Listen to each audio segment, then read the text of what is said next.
എല്ലാവർക്കും നമസ്കാരം.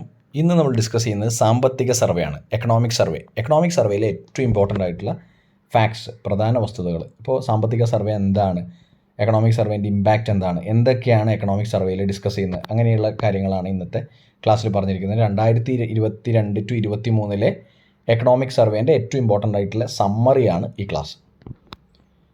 ആദ്യത്തേത്, യൂണിയൻ ബഡ്ജറ്റിന് തൊട്ട് മുമ്പായി പാർലമെൻറ്റിൽ അവതരിപ്പിക്കുന്ന ഒരു സർവേ റിപ്പോർട്ടാണ് സാമ്പത്തിക സർവേ എന്ന് പറയുന്നത്. മനസ്സിലായില്ലേ? എക്കണോമിക് സർവേ എന്ന് പറയുന്നത് യൂണിയൻ ബഡ്ജറ്റിന് തൊട്ട് മുമ്പായിട്ട് പാർലമെൻറ്റിൽ അവതരിപ്പിക്കുന്ന ഒരു സർവേ റിപ്പോർട്ടാണ്. ഈ വർഷത്തെ സാമ്പത്തികമായിട്ട് എന്തൊക്കെ കാര്യങ്ങൾ രാജ്യം കടന്നുപോയി, എന്തൊക്കെ രീതിയിൽ രാജ്യത്തിന് ഉയർച്ചയുണ്ടായി, താഴ്ചയുണ്ടായി, എന്തൊക്കെ പ്രശ്നങ്ങളാണ് ഈ രാജ്യം എക്കണോമിക് ഫ്രണ്ടിൽ അനുഭവിച്ചത്, അങ്ങനെയുള്ള കാര്യങ്ങളാണ് സാമ്പത്തിക സർവേയിൽ പറയുന്നത്. യൂണിയൻ ബഡ്ജറ്റിന് തൊട്ട് മുമ്പായാണ് പാർലമെൻറ്റിൽ ഇത് അവതരിപ്പിക്കുന്നത്. രണ്ടാമത്തെ കാര്യം, സാമ്പത്തിക മന്ത്രാലയം പുറത്തിറക്കുന്ന ഇത് മുഖ്യ സാമ്പത്തിക ഉപദേഷ്ടാവിൻ്റെ, ചീഫ് എക്കണോമിക് അഡ്വൈസറിൻ്റെ നേതൃത്വത്തിലാണ് തയ്യാറാക്കുന്നത്.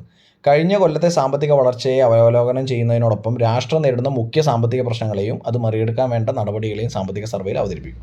അപ്പോൾ ബേസിക്കലി എന്താണ്, ഇത് ചീഫ് എക്കണോമിക് അഡ്വൈസറാണ് തയ്യാറാക്കുന്നത്. മാത്രമല്ല, ഈ പറയുന്ന സാമ്പത്തിക സർവേയിൽ, എക്കണോമിക് സർവേയിൽ കഴിഞ്ഞ വർഷത്തെ ഗ്രോത്തും അനാലിസിസും അതുപോലെ തന്നെ ഈ വർഷം നേരിടുന്ന ഏറ്റവും ഇമ്പോർട്ടൻ്റ് ആയിട്ടുള്ള ഫിനാൻഷ്യൽ ആയിട്ടുള്ള പ്രശ്നങ്ങൾ, മുഖ്യ സാമ്പത്തിക പ്രശ്നങ്ങളും അത് മറികടക്കാൻ വേണ്ട നടപടികളും സാമ്പത്തിക സർവേയിൽ അവതരിപ്പിക്കുമെന്ന് പറയുന്നു.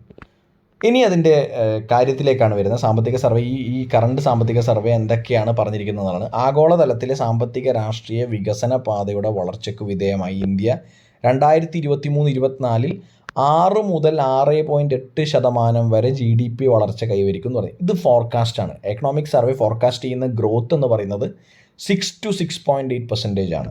ഇപ്പോൾ GDP വളർച്ച എത്ര കൂടുമെന്ന് പറയുന്നത് 6 to 6.8% GDP വളർച്ച കൈവരിക്കും എന്ന് പറയുന്നു.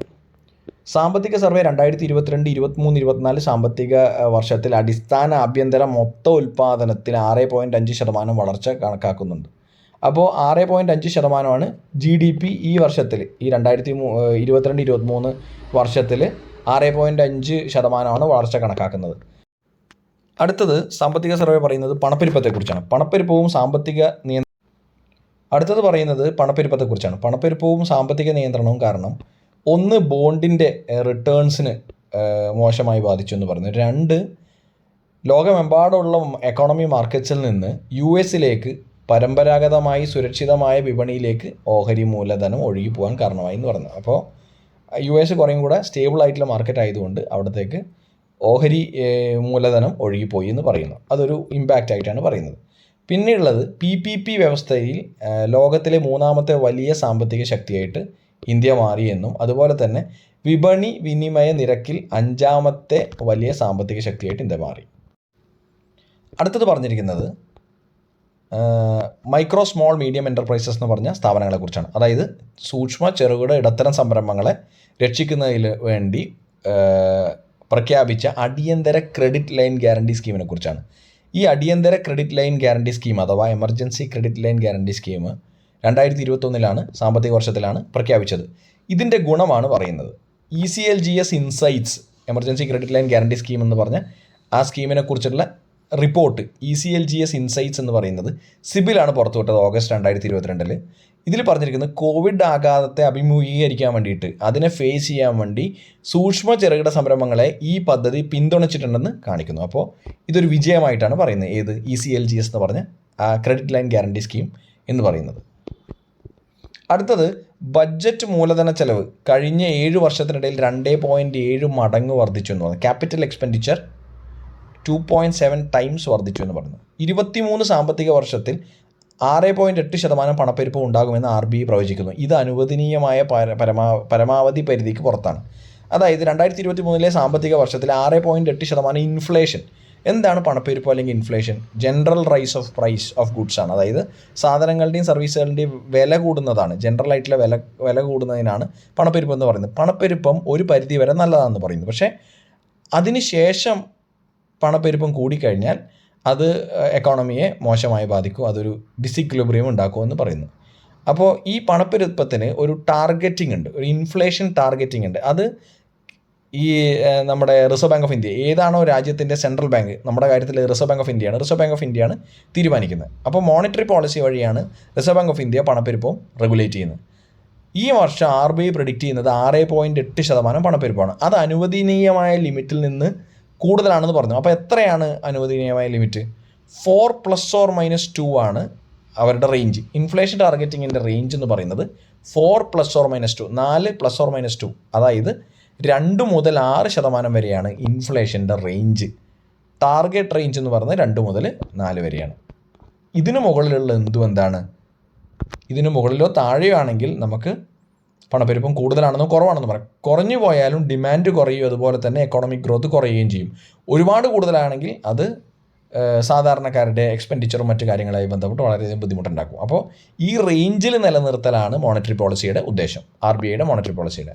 ഈ 6ന് മുകളിലുള്ള ഈ ഇൻഫ്ലേഷൻ പണപ്പെരുപ്പത്തെക്കുറിച്ച് പിന്നീടുള്ള സെൻറ്റൻസിൽ പറയുന്നത് എന്താണെന്ന് വെച്ചാൽ, അതേസമയം സ്വകാര്യ ഉപഭോഗം തടയാൻ കഴിയുന്നത്ര ഉയർന്നതല്ല, നിക്ഷേപത്തിനുള്ള പ്രേരണയെ ദുർബലപ്പെടുത്തുന്ന രീതിയിൽ താഴ്ന്നതുമല്ല എന്ന് പറയുന്നു. അതായത് 6.8 എന്ന് പറയുന്നത് അത്ര കൂടുതലായിട്ടുള്ള ഒരു ഇൻഫ്ലേഷൻ അല്ല. ഇൻഫ്ലേഷൻ ടാർഗറ്റിങ് 2 to 6% ആണെങ്കിൽ പോലും 6% എന്ന് പറയുന്ന 6.8 എന്ന് പറഞ്ഞാൽ അത്ര കൂടുതലല്ല എന്ന് എക്കണോമിക് സർവേ പറയുന്നു. അതുകൊണ്ട് തന്നെ സ്വകാര്യമായിട്ടുള്ള കൺസംഷൻ, പ്രൈവറ്റ് കൺസംഷൻ, സ്വകാര്യ ഉപഭോഗവും അതുപോലെ തന്നെ ഇൻവെസ്റ്റ്മെൻറ്റും നടന്നോളും എന്നാണ് പറയുന്നത്. അല്ലാതെ അത് രണ്ടും ദുർബലപ്പെടുത്തുന്ന ഒരു രീതിയിൽ ഇൻഫ്ലേഷൻ കൂടിയിട്ടില്ല എന്ന് സാമ്പത്തിക സർവേ പറയുന്നു. പിന്നെയുള്ളത് പൊതുമേഖലാ ബാങ്കുകളുടെ കാര്യമാണ്. അപ്പോൾ ഈ പബ്ലിക് സെക്ടർ അണ്ടർടേക്കിംഗ് ആയിട്ടുള്ള ബാങ്കുകൾ അവരുടെ ഇൻവെസ്റ്റ്മെൻറ്റ് എന്ന് പറയുന്നത് സെൻട്രൽ ഗവൺമെൻറ് ഒരുപാട് ഇൻവെസ്റ്റ് ചെയ്യുന്ന കൂട്ടത്തിലാണ്. കാരണം ഈ പറഞ്ഞ NPA, അതുപോലെ തന്നെ അവരുടെ ഫ്രഷ് ആയിട്ടുള്ള അസറ്റ്സ്, അങ്ങനെയുള്ള പൊതുമേഖലാ ബാങ്കുകളുടെ കാര്യമാണ് സാമ്പത്തിക സർവേ ഇനി പറയുന്നത്.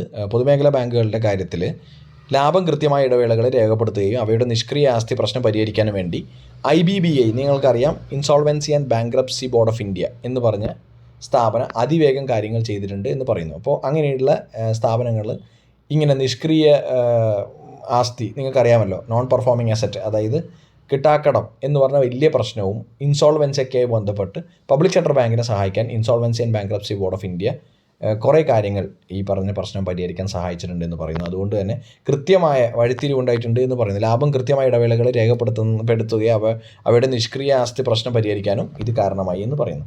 അപ്പോൾ ബാങ്കുകളെ സംബന്ധിച്ച് ഈ നോൺ പെർഫോമിംഗ് അസറ്റ് എന്ന് പറയുന്നത് വലിയ പ്രശ്നമാണ്. കാരണം ഒരു ലോൺ കൊടുത്ത്, അത് അസറ്റാണ് നോർമലി ബാങ്കിന് ലോൺ, ആ ലോൺ കൊടുത്ത് തിരിച്ച് കിട്ടാതിരിക്കുന്ന സമയത്ത് ഇതിന് സ്വന്തം ലാഭത്തിൽ തന്നെ, ആ ബാങ്കിൻ്റെ ലാഭത്തിൽ തന്നെ ഈ പറഞ്ഞ പ്രൊവിഷൻസ് വെക്കേണ്ടി വരും. ഈ ലോണിന് വേണ്ടിയുള്ള പ്രൊവിഷൻസ് നീക്കി വെക്കേണ്ടി വരും. അത് ലാഭത്തെ കുറക്കുകയാണ് ചെയ്യുന്നത്, പബ്ലിക് സെക്ടർ ബാങ്കിൻ്റെ ലാഭത്തെ കുറക്കുകയാണ് ചെയ്യുന്നത്. അതുകൊണ്ട് നിഷ്ക്രിയ ആസ്തി എന്ന് പറയുന്ന നോൺ പെർഫോമിംഗ് അസറ്റ്സ് കുറച്ചേ മതിയാവുള്ളൂ. അതിൽ ഇൻസോൾവൻസി ആൻഡ് ബാങ്ക്രപ്സി ബോർഡ് എന്ന് പറഞ്ഞ 2016 വന്ന സ്ഥാപനം വളരെയധികം സഹായിച്ചിട്ടുണ്ട് എന്ന് പറയുന്നു. ഇൻസോൾവൻസി കൃത്യമായ രീതിയിൽ മുമ്പോട്ട് കൊണ്ടുപോകാൻ സഹായിച്ചിട്ടുണ്ടെന്ന് പറയുന്നു.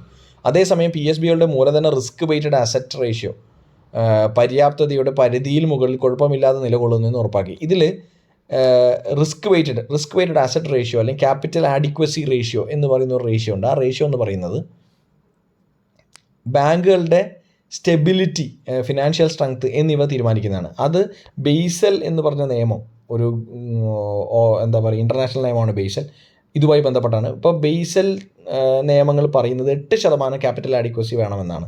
ഇന്ത്യയിൽ RBI നിഷ്കർഷിക്കുന്നത് 9% ക്യാപിറ്റൽ ആഡിക്വസി റേഷ്യോ വേണമെന്നാണ്. ഇത് ധനകാര്യ സ്ഥാപനം, അതായത് ബാങ്കുകളുടെ ഫിനാൻഷ്യൽ സ്ട്രെങ്ത് എത്രമാത്രം ഉണ്ട്, ഇതിനു മുകളിൽ മാത്രമുള്ള ബാങ്കുകളെ പ്രവർത്തിക്കാൻ അനുവദിക്കുള്ളൂ എന്ന രീതിയിലൊരു ക്വാണ്ടിറ്റേറ്റീവ് ആയിട്ടുള്ള റെസ്ട്രിക്ഷനാണ്. സർവേ മറ്റൊരു കാര്യം പറയുന്നത് ഭവന വായ്പകളുടെ കാര്യത്തിലാണ്. ഭവന വായ്പകളുടെ ആവശ്യം വർദ്ധിച്ചത് ഭവന വിപണിയിലും പ്രതിഫലിക്കുന്നു. ഒരു പോസിറ്റീവ് എഫക്റ്റ് ഈ പറഞ്ഞ ഹൗസ് ലോൺസ് വർദ്ധിച്ചത് കാരണം ഈ പറഞ്ഞ മാർക്കറ്റിൽ അത് പോസിറ്റീവായിട്ടുള്ള എഫക്റ്റ് ഉണ്ടാക്കിയെന്ന് പറയുന്നു. തൽഫലമായി വീടുകളുടെ വിലസ്ഥിരത കൈവരിക്കുന്നു എന്ന് പറഞ്ഞു. മാത്രമല്ല പുതിയ വാസസ്ഥലങ്ങളുടെ നിർമ്മാണം വേഗത്തിലാകുന്നു. ഇത് നിർമ്മാണ മേഖലയിലെ മറ്റ് പല സെക്ടേഴ്സിനെയും ഉത്തേജിപ്പിക്കുന്നു എന്ന് പറയുന്നു. അടുത്തത് സോഷ്യൽ സെക്ടർ സ്കീംസിനെ കുറിച്ചാണ് പറയുന്നത്. മഹാത്മാഗാന്ധി ദേശീയ ഗ്രാമീണ തൊഴിലുറപ്പ് പദ്ധതി അറിയാമല്ലോ, Mahatma Gandhi national rural employment guarantee act. ഗ്രാമപ്രദേശങ്ങളിൽ നേരിട്ട് ജോലി നൽകുകയും ഗ്രാമീണ കുടുംബങ്ങൾക്ക് അവരുടെ വരുമാന സ്രോതസ്സുകൾ വൈവിധ്യവത്കരിക്കാനുള്ള അവസരങ്ങൾ പരോക്ഷമായി സൃഷ്ടിക്കുകയും ചെയ്യുന്നുവെന്ന് അതിൽ പറയുന്നു. ഇപ്പോൾ സർവേ പറഞ്ഞിരിക്കുന്നത് Mahatma Gandhi national rural employment guarantee scheme എന്ന് പറയുന്നത് ഗ്രാമീണ മേഖലയിൽ കുടുംബങ്ങൾക്ക് നേരിട്ട് ജോലി കൊടുക്കുകയും അതുപോലെ തന്നെ അവരുടെ വരുമാന സ്രോതസ് ഡൈവേഴ്സിഫൈ ചെയ്യാനും പറ്റിയെന്ന് പറയുന്നു. PM കിസാൻ, PM ഗരീബ് കല്യാൺ യോജന തുടങ്ങിയ പദ്ധതികൾ രാജ്യത്ത് ഭക്ഷ്യസുരക്ഷ ഉറപ്പാക്കാൻ സഹായിച്ചിട്ടുണ്ട്. പ്രധാനമന്ത്രി കിസാൻ സമ്മാൻ നിധി, അതുപോലെ തന്നെ PM ഗരീബ് കല്യാൺ യോജനയൊക്കെ എന്താണ് ചെയ്തിരിക്കുന്നത്, അതിൻ്റെ പോസിറ്റീവ് എഫക്റ്റ് എന്ന് പറയുന്നത് ഫുഡ് സെക്യൂരിറ്റി ഉറപ്പുവരുത്താൻ വേണ്ടി അത് സഹായിച്ചു എന്ന് പറഞ്ഞു. അവയുടെ സ്വാധീനം ഐക്യരാഷ്ട്രസഭയുടെ വികസന പരിപാടി UNDP അംഗീകരിച്ചിട്ടുണ്ട്. പിന്നെയുള്ള കാര്യം എന്ന് പറയുന്നത് ഈ നിരക്ക് വർധനവും നിരന്തരമായ പണപ്പെരുപ്പവും കുറിച്ച് തന്നെയാണ്. അപ്പോൾ ഈ പറയുന്ന പ്രശ്നങ്ങൾ എന്ത് ചെയ്തിട്ടുണ്ട്? 2022-23 വർഷങ്ങളിലെ ആഗോള വളർച്ചാ പ്രവചനങ്ങൾ 2022 ഒക്ടോബറിലെ വേൾഡ് എക്കണോമിക് ഔട്ട്ലുക്കിൻ്റെ അപ്ഡേറ്റിൽ IMF കുറക്കുന്നതിന് കാരണമായി. അപ്പോൾ നമ്മുടെ വളർച്ച, ഇപ്പോൾ ഇന്ത്യ എന്ന് പറഞ്ഞ രാജ്യത്തിൻ്റെ വളർച്ചയെ ഏത് രീതിയിൽ ബാധിക്കും? ഗ്ലോബൽ വളർച്ചയും ബാധിക്കും. അതായത് ഗ്ലോബൽ ഗ്രോത്ത് എന്ന് പറയുന്ന ആഗോളമായ വളർച്ചയും അത് ബാധിക്കുന്നുണ്ട്. അപ്പോൾ ആഗോള വളർച്ച പ്രവചനങ്ങൾ 2022 വേൾഡ് എക്കണോമിക് ഔട്ട്ലുക്കിൽ IMF കുറച്ചാണ് കാണിക്കുന്നത്. എന്തുകൊണ്ടാണ്? നിരക്ക് വർധനമുണ്ട്, നിരന്തരമായ പണപ്പെരുപ്പുണ്ട്. ഇതിൽ എഴുതാൻ വിട്ടുപോയ മറ്റു കാര്യങ്ങൾ എന്താണെന്ന് വെച്ചാൽ റഷ്യ ഉക്രൈൻ പ്രശ്നങ്ങളും ഒക്കെ, വാറും ഒക്കെ എന്താണ് ഈ ആഗോള വളർച്ചയെ ബാധിക്കുന്നുണ്ട്. തൽഫലമായിട്ട് നമ്മുടെ രാജ്യത്തിനും ആ പറയുന്ന കോൺസിക്വൻസസ് അല്ലെങ്കിൽ റാമിഫിക്കേഷൻസ് ഉണ്ട്. ഏറ്റവും അവസാനമായി പറയുന്നത് 2023 മാർച്ചിൽ അവസാനിക്കുന്ന വർഷത്തിൽ സമ്പദ് വ്യവസ്ഥ 7% വളർച്ച പ്രതീക്ഷിക്കുന്നു. മുൻ സാമ്പത്തിക വർഷത്തിൽ 8.7% വളർച്ച നേടിയിരുന്നു എന്ന് പറഞ്ഞു. അപ്പോൾ ഈ വർഷം 7% വളരുമെന്ന് പ്രതീക്ഷിക്കുന്നു. കഴിഞ്ഞ വർഷം 8.7% വളർച്ച നേടിയിരുന്നു എന്ന് പറഞ്ഞു. ഇതാണ് എക്കണോമിക് സർവേ അല്ലെങ്കിൽ സാമ്പത്തിക സർവേയുടെ ഏറ്റവും ഇമ്പോർട്ടൻ്റ് ആയിട്ടുള്ള ക്രക്സ് എന്ന് പറയുന്നത്. എല്ലാം ഇതിൽ ഉൾപ്പെടുത്തിയിട്ടില്ല, പക്ഷേ ഏറ്റവും ഇമ്പോർട്ടൻ്റ് ആയിട്ടുള്ള കാര്യങ്ങൾ ഉൾപ്പെടുത്തിയിട്ടുണ്ട്. അപ്പോൾ ഇതിൻ്റെ ഒരു ഗുണം എന്ന് പറയുന്നത് കഴിഞ്ഞ വർഷം ഇന്ത്യയിലും അതുപോലെ തന്നെ ലോകരാഷ്ട്രങ്ങളിലൊക്കെ ഉണ്ടായ സാമ്പത്തികമായിട്ടുള്ള ട്രെൻഡ്, ഗ്രോത്ത് ട്രെൻഡ് ആയിക്കോട്ടെ അല്ലെങ്കിൽ ഡീഗ്രോത്ത് ട്രെൻഡ് ആയിക്കോട്ടെ, അങ്ങനെ ഒരു അനാലിസിസ് ആണ്. അപ്പോൾ ഇതിൽ പറഞ്ഞ പോലെ സാമ്പത്തിക സർവേയുടെ ഏറ്റവും ഇമ്പോർട്ടൻ്റ് ആയിട്ടുള്ള ഒബ്ജക്റ്റീവ് എന്ന് പറയുന്നത് ഇതിൽ തന്നെ പറഞ്ഞിട്ടുണ്ട്. വളർച്ചയെ അവലോകനം ചെയ്യുന്നതിനോടൊപ്പം രാഷ്ട്രം നേരിടുന്ന ഏറ്റവും മുഖ്യ സാമ്പത്തിക പ്രശ്നങ്ങളെയും അത് മറികടക്കാൻ വേണ്ട നടപടികളെയും സാമ്പത്തിക സർവേയിൽ അവതരിപ്പിക്കുമെന്ന് പറയുന്നത്. അപ്പോൾ അതൊരു ഒരു സമ്മറിയാണ് ഈ കഴിഞ്ഞ ഒരു വർഷത്തെ, ഒരു ക്രക്സാണ് ഈ കഴിഞ്ഞൊരു വർഷത്തെ എക്കോണമിക് ആയിട്ടുള്ള ഇവൻസിനെ കുറിച്ച്. അപ്പോൾ ഇത്രയാണ് ഇന്നത്തെ ക്ലാസ്സിൽ പറയാൻ ഉദ്ദേശിച്ചത്. Thank you so much. By.